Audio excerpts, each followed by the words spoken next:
Hi, welcome to RAO-SAN Tennis. It's day 2 of US Open 2025. Let's have some discussion about the big match, Keys versus Zarazua. Hi Vic, what do you think about the match? Hello Lakshman. We obviously know US Open is the biggest slam of the year and it never fails to give us some big upsets, as you know. Yeah, yesterday Medvedev also lost. He did, and today it's Madison Keys. Such a huge upset for a reigning Australian Open champion who played against Sabalenka. Her opponent is also is a good player.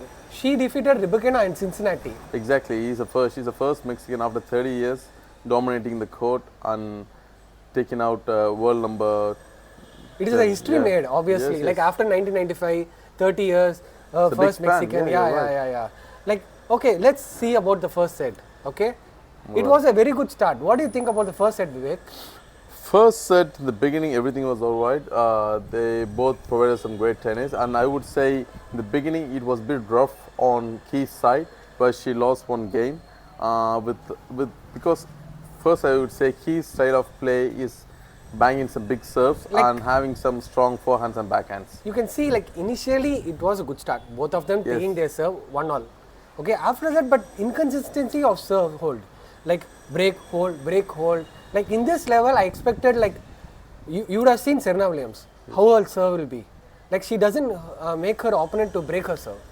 She just makes sure everything is right on her side. We didn't see that kind of tennis here. I felt that. What do you feel about this? Yes, because it depends on the day, right? Madison Keys usually makes some good serves and she makes some good forehand inside out, as you say, and holds the serve all the time. But today it wasn't her day in the beginning, so it was a bit rough start, and she managed to come over and she had one breakthrough, and again she broke back again. She was just continuing her game. Yeah, till 5-all they came with break and hold.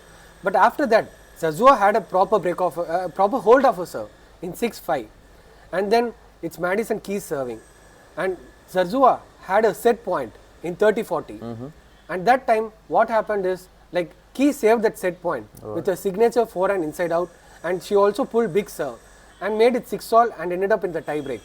What do you think about Keys' experience? Does it work here?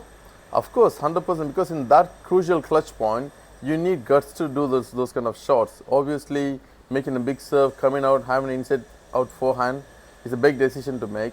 And she pulled the match, dragged the match all the way through the tie break. And tie break was such a close call. Both were playing some intense tennis, and you can also see the momentum, shift of momentum.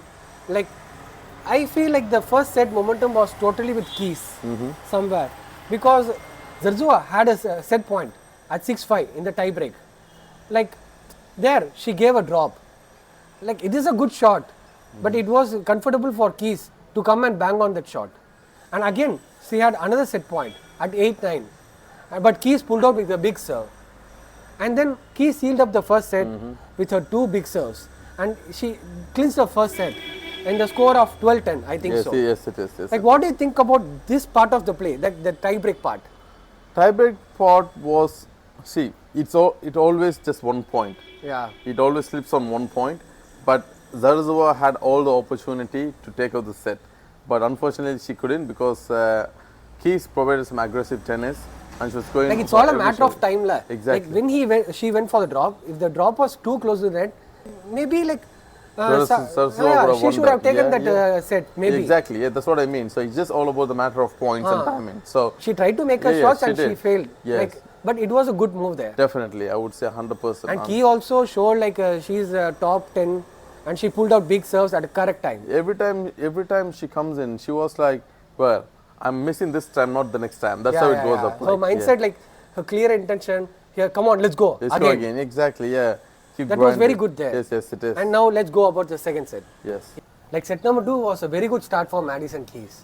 Of course, because she was purely dominating, I would say. Yeah. She was 3-0 up. That was absolutely obvious. After winning the first set, you're going 3-0 up on the second set. When she went 3-0, I felt okay, it is going to be ease for Madison Keys through the match. And then she was showing a dominating performance. Her every style was there. Her big serve, dominating forehand game, where she converted lot of balls in a forehand and hit inside out winners. Everything was working perfectly for her for the first game, since she was so clinical. You can see her top form in that 3 games. Exactly, yeah. The OG Madison Keys came out and she was just blasting forehands, big first serves, and everything was alright. And I don't know all of a sudden what happened next. After the Madison Keys was little bit struggling, Zarazua worked more on her defensive skill. Like I can say like she was playing consistent, where again Madison Keys went more for the line. Like actually you should go for shots, but there was more unforced error and double faults in this time, where she took 2 breaks and she was leading by 5-3, Zarazua. She did, because after, imagine winning 5 games in a row against Madison Keys, especially when she's in the top form and she's winning 5 games back to back. What is the reason, do you think about? Like the mental stability. Like she was very patient, her mental toughness, she was waiting for her chances to get the point. Like she didn't go like too aggressive and too erratic. She was concentrating the point by point. But also in crucial points, when it was converting the break points, she was so clear that she was just going to put the ball in, and she was just making sure, as you said, she's waiting like for the opportunity. Intention was very clear. Exactly. In that place. Yeah. And it was going all the way. It was double break, and Keys came back as well. It was a good comeback because it was 5-3 up. Zarazua was 5-3 up, and all of a sudden Keys equalized it 5-5. Like there, I felt like Keys started grinding a bit. Like she started keeping the balls in, and she started waiting for her chances, and she started going for the very apt balls. Like going proper down the line, very apt balls. Like she didn't focus more on that overpowering his opponent. She focused on concentrating the point then. Right. I felt that. And what do you think about the tie break? Because when I saw the comeback of Madison Keys, I was like, okay, 6-all guaranteed. And Keys have already won the tie break, and it's the second tie break, she's going to make it good. But all of a sudden, I don't know what happened in the tie break. Would you say something? Like in the tie break, it was a bit, Zarazua outperformed Keys in this place. Yeah. Like Zarazua, her defense skill, her consistency, which played a key role in the tie break. And like here too, Keys unforced error, and she hit the short balls into the net and all, if you see closely. Yeah, because when it comes to the short balls, especially in that level of game, you can't afford to miss it. Yeah, because their standard is different. It's a Grand Slam level matches. Yeah, exactly. But pressure too plays a big role here. Yeah. You can see that. But I feel that due to Keys' unforced errors and her double faults and her, inconsistency, she lost her second set tie break, 3-7. And it led to the deciding set. Okay. Now about the third set. Like it is a deciding set. Vivek, what do you think about the third set and how do you think it went? I would say in the beginning it was alright, and obviously they both had their own games, and it was they had some close calls on the games to winning the games actually, but still they just managed to survive over the games. Like it was like both having their chance, but it was an early break of Keys' serve at 4-3, and then again it became 5-3.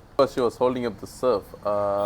Zarazua was holding up the serve, and it was 5-3 already. And again, Keys is coming back, giving 4-5. Keys was coming back by holding up her serve again, and she was breaking back again. I was like intense 2 games. And made it 5-all. 5-all, and it was again the grinding started, and it was 5-all. Back again, they're going back to their old previous style of in and out, they were finding chances to win the set and match.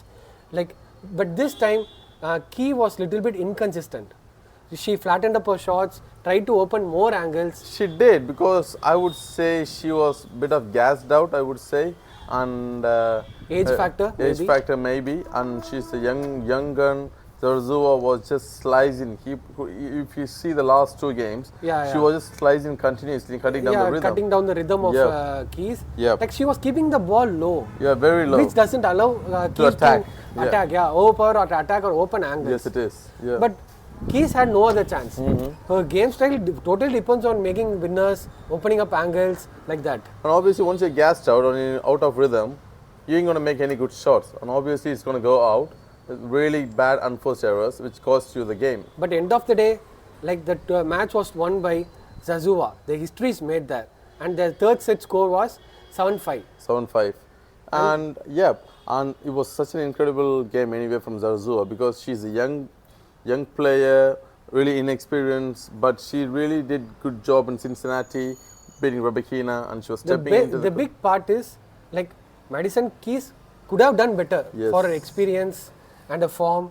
she would have done more better. We were expecting more from Well, her. it always happens in US Open. For the past so many years, you have seen loads of top-seeded players Yeah, step it out of the happens. tournament. Upsets happen. Yes, yes, it is. Zarazua, she was like waiting for the opportunities Yeah, to using make the power of exactly. Madison Keys So and obviously, it was like one-sided dominative game, trying to make some. But big there is a winners. big saying. Do you know that best player wins the match even during his bad day? It is always exactly.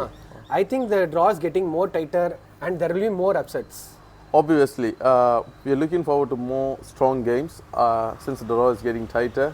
Really good players will be clashing against each other. Thank you, Vivek. It was a very good discussion with you. Thank you very much. Cheers. And for more updates about the US Open 2025, follow our channel. Thank you.